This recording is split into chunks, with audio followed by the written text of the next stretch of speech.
¿Tú vas a empezar? No, tú. Vivimos en un momento en donde ya no tenemos nada físico, donde queremos ir guardando medallitas digitales, donde ya no somos dueños de nada. Y se me hace bien interesante pensar en esta idea de que poco a poco ya no estamos teniendo cosas físicas. Todo está en una nube. Hay cosas que siempre van a ser físicas mientras el humano exista, sí, pero hay muchas que ya no lo son. La pregunta más bien la llevaría a cómo nos afecta eso en las decisiones y cómo nos cambia eso en el día a día. Ok, me gusta. ¿Te parece si nos presentamos? Me parece si lo platicamos. También lo platicamos y nos presentamos. Hola, yo soy Hafsa Sufé. Yo soy Giovanni Lobato. Y esto es Pláticas en casa. Ok, dale. A ver, yo voy a ir a una de las cosas que a mí más me duele. Y eso me duele mucho, pero lo entiendo.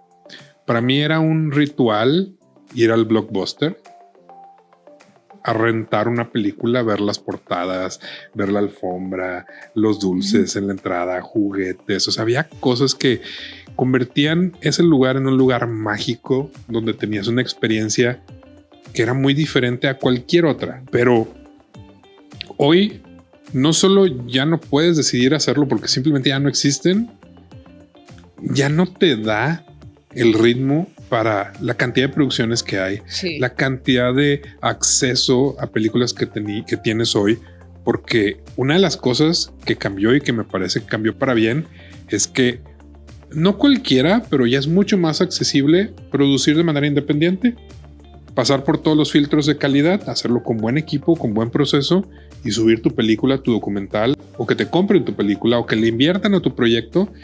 Y así como tú lo puedes hacer y te van a ver en Hong Kong, hoy puedes ver novelas turcas, novelas japonesas, puedes ver documentales de lugares del mundo donde, de no ser porque cambió este proceso, no hubieras tenido acceso, porque el mercado se limitaba a justo lo que esas empresas traían en distribución. Sí. Si no traían, no lo podías ver, punto. Porque también YouTube tiene una restricción y hay cosas que están restringidas por regiones. También había una forma en donde tú no puedes ver cosas que están en Holanda porque está restringido. Ya puedes encontrar todo. Exacto. O sea, hoy ya puedes, siempre has podido encontrar todo. El problema es que no cualquiera sabe buscar. Sí. Entonces hoy no solo ya no tienes que buscar, ya no necesitas pasar por la experiencia de decisión. Exactamente. Es que creo que una parte interesante es que ya hasta las mismas plataformas tienen una agenda que te van poniendo cuáles son las películas que te conviene ver y son las que te salen al principio. Y según esto y que, no está muy conspiranoico, pero no, claro, la verdad es que sí está. O sea, tú te metes a cualquier plataforma de streaming y te salen las 5 más vistas dizque en tu zona. Claro, y una agenda ahí, claro. O sea, ahí hay una agenda. Y sí, a ver, a mí me tocó muy poquito Blockbuster, la verdad es que yo no lo tuve tanto, pero sí me acuerdo de esos días muy padres de ir a un viernes en la tarde a ir a rentar 2 películas para el fin de semana porque solo te duraban 2-3 días, ¿no? O sea, tenías 2-3 días para ir a regresarlas. Depende, si era estreno en el color amarillo, si era estreno de color azul. Era tan chica que esa información no la tengo. Sí, podías dejarlo en un buzón, ¿sabes? Ajá, ese sí me acuerdo de que ya se está haciendo súper tarde, no, hay que irlo a dejar de que ya cerraron, no importa, está el buzón allá afuera. O sea, me acuerdo, bueno, es que a mí mi Blockbuster más cercano era el de Leones con Gonzalitos. Leones con Rangel Frías. Y era enorme. O sea, era que el paraíso del juguete, pero versión películas.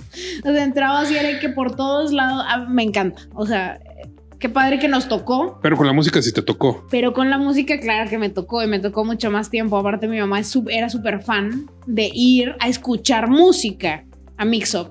A que todas, o sea, que mis hermanas y yo nos fuéramos a todas a ponernos de que los audífonos y escuchar de que por lo menos 1 hora religiosamente a la semana íbamos a Mix Up de galerías a escuchar música. Y era demasiado padre. Eran de las que se adueñaban de las islitas y claro, ya no se movían de ahí. Sí, yo era. Sí, aparte veías ahí una morritilla de 5 o 6 años de que con sus audífonos que le tapaban media cara. Oye, pero se echaban todo el disco, 1 hora, se echaban todo el disco, ¿qué? Sí, y yo me iba pasando de que, mira, este está padre, y me cambiaba a otra islita, y que, mira, este otro CD, y así. En vez de que mi mamá nos llevara a entretenernos a otro lado, era vamos a escuchar música todos. Sí, antes había otro tipo de guarderías. Sí, ajá. Y estaban bien padres esas guarderías. Pero justamente eso, a ver, yo me acuerdo cuando salió el primer iPod. O sea, y la presentación de Steve Jobs de 1000 canciones en este cuadrito. Y era que... ¡oh! ¡Qué impresión! O sea, el cambio. Y siento que es como lo que platicamos en otro de los episodios de... Se fue tan rápido el cambio del disco a esto, que ahorita lo ves en retrospectiva. ¿Cuántos años ya pasaron de eso? ¿20 años? Sí, 20 años. Más o menos. 20 años de que salió el primer iPod. No, sí, no como 2000, sí, 2000. Primer iPod, es que el iPod 2000, es del 2003, ¿no? Sí, 2000. Sí, ajá. Sí. Por eso, sí, el iPhone es el que salió hasta el 2007. Sí, ajá, el iPhone sí. Pero el iPod, o sea, y el cambio que hemos tenido a partir de eso, qué impresión, o sea, cómo ha cambiado todo lo que antes era físico y tangible y ahorita ya no es. Justo, digo, y en la era de las no cosas, que también hay teorías filosóficas alrededor de esto, es cómo esto cambia el proceso mental. Okay. Porque tu manera de tomar decisiones y tu manera de evaluar las cosas es diferente. Un ejemplo, te aseguro que hay generaciones hoy que no saben lo que es tener un álbum de fotos donde puedan ver las fotos de la grabación, sí. De las fotos familiares. De transparentoso que se hacía como que así y se veía. Sí, qué padre. Sí, era un patrón de pegamento, sí, eran líneas que tenían como un tramado. Sí. Se empieza a notar The Darks. Pero qué padre era ver la foto así hasta... Y ahorita tú entras a las casas y solo hay portarretratos digitales donde están pasando las fotos constantemente y tienen un backup, no sé, de 50 fotos. Sí, es que fotos. hay personas que no tienen, o sea, tienen las fotos impresas de lo que está en el portarretratos y eso porque es como una tradición. Pero en realidad que digan, oye, vamos a ver las fotos del viaje. Ajá, yo me acuerdo cuando estaba chica que alguien iba de viaje y era que vamos a juntarnos el fin de semana a ver las fotos del viaje. De que sí está bien, pero en 2 semanas porque hay que revelarlas primero. Sí, claro. y estaba padre el tocar las cosas, el que físicamente puedas guardar, puedas coleccionar cosas, es algo que la mente procesa distinto a la propiedad digital. Sí. Que eso es una realidad hoy, ¿no? O sea, ¿cuántas veces a la semana usas un disco para poner música? No, nunca. Es más, ni mi coche ya tiene para leer eso. Por ejemplo. O sea, y desde hace un montón. Ya no tiene para lectura de CDs. Ahora, se me hace bien interesante llevándolo, por ejemplo, a... Muchas veces dicen que nuestra generación es la que ya no va a tener casa. Pero me acuerdo que cuando se puso de moda este espacio... No me acuerdo cómo se llamaba el nombre. ¿Los co-livings o qué? No. Que ya podías comprar tu tierra digital. Ah, bueno, el primero fue Second Life. Ajá, pero hay otro que no me acuerdo. Bueno, el chiste es que ahora te empezaban a cambiar la perspectiva de que ya no vas a tener una casa física, pero vas a tener un espacio digital en donde vas a poder vivir y vas a tener tu espacio. Y después cuando tengas tu VR, puedes vivir dentro de tu casa y maniobrar por ahí. Y dices, o sea, está cambiando la perspectiva, o sea, de los chavitos. Porque yo me acuerdo de eso hace 2-3 años, cuando empezó todo el boom de las criptos y cómo empezar a obtener cosas y objetos digitales por medio de compra con Bitcoin en ese tipo de lugares. Entonces, esto no sé, las generaciones de 15 por ahí años, una cosa que se llama NFTs y ondas así. Sí, que algún scam por ahí. Que llegó y se fue, sabíamos. Yo creo que va a regresar. No, mi mapa es que va a regresar. No sé. Veamos. Vamos a ver. Pero, a ver, justamente es esta parte de tener algo no tangible y empezar a hacer este switch de entendimiento de que las cosas ya no son tuyas y ya no te pertenecen. Es como el leasing de coches. Te conviene más rentar un coche que comprar un coche. Pues, digo, sí, justo. Bueno, depende, ¿verdad? Pero prácticamente hay mucho de moda. O en Estados Unidos es mucho más el tema de rentar un coche que decir voy a comprar un coche. Eso corresponde un poco más a temas políticos, bueno, Sí, sociopolíticos y económicos, en donde el ingreso no se ha ido en crecimiento, no ha ido en crecimiento igual al tema de la inflación, entonces las cosas están adquiriendo un valor tan alto, pero el ingreso no, y eso pues ha hecho que muchas personas tengan que optar por rentar en lugar de comprar una casa, por hacer leasing, y porque también hay beneficios fiscales que de alguna manera te ayudan a tener pues un tipo de amortización, si quieres verlo así, entre tener cosas y pagar con lo que tendrías que pagar de impuestos. Sea, tener cosas y sentir que tienes cosas. Pero en realidad... Pero en verdad no las tienes, pero ajá. Pero es de una esencia real, o sea, sin meternos en un extremo filosófico, porque el tener y la propiedad de lo material es algo meramente temporal. Llegas sin nada, te vas sin nada.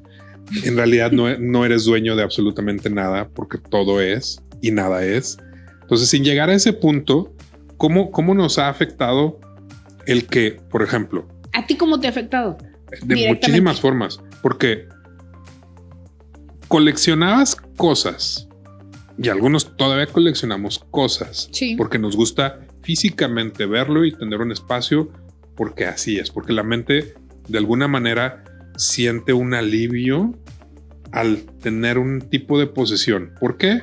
Hay muchos factores. Hay que checarse eso, Pueden ser temas, exacto, pueden ser temas de infancia, pueden ser temas de placer estético, pero yo creo que como creador valoras las creaciones estéticamente agradables y valoras momentos históricos, por eso puedes coleccionar tal vez una moneda, un billete, que no es por el valor en sí, sino porque es un mapa a un recuerdo, es un pin a un recuerdo. Entonces, ¿qué fue lo que pasó? Que justo hoy estamos o evolucionamos a donde estamos hoy y donde vamos a seguir avanzando en ese camino.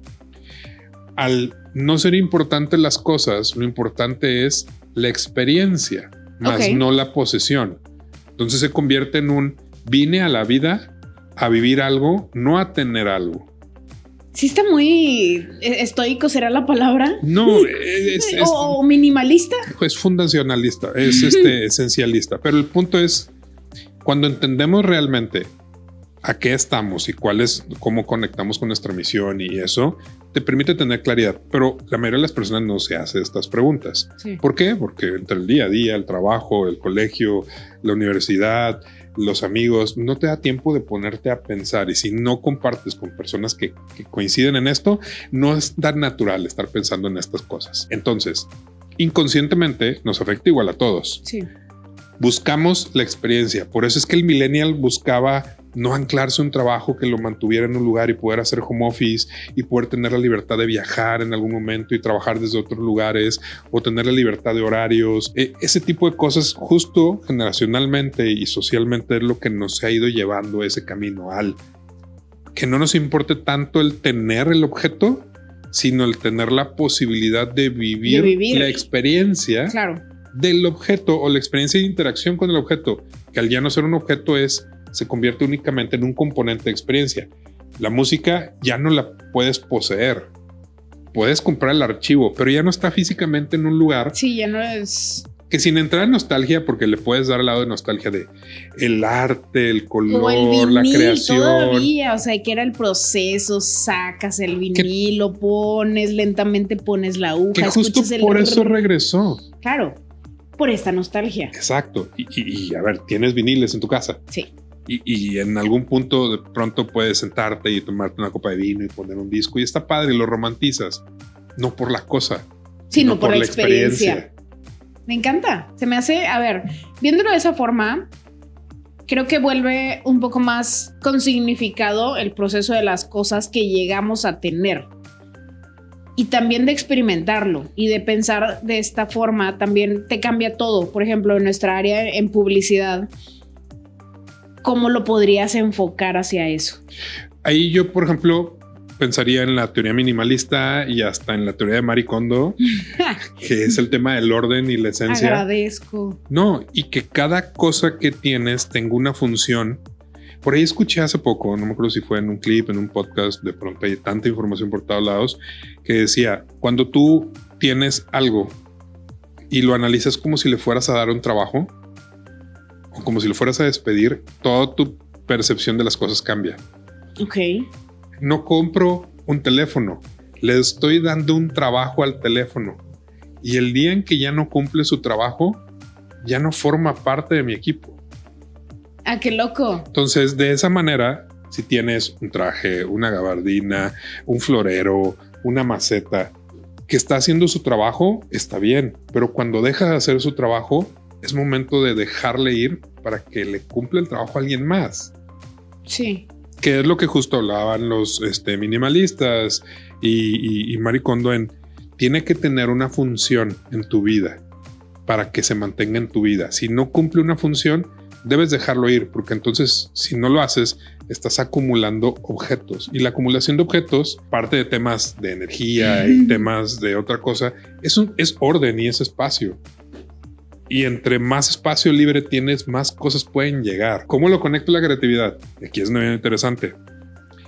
A veces, aunque nos duela, tenemos que dejar de darle trabajo a ideas que nos costó trabajo tener, a profesiones que nos costó trabajo construir, a objetos que nos costó trabajo tener y comprar. Sí.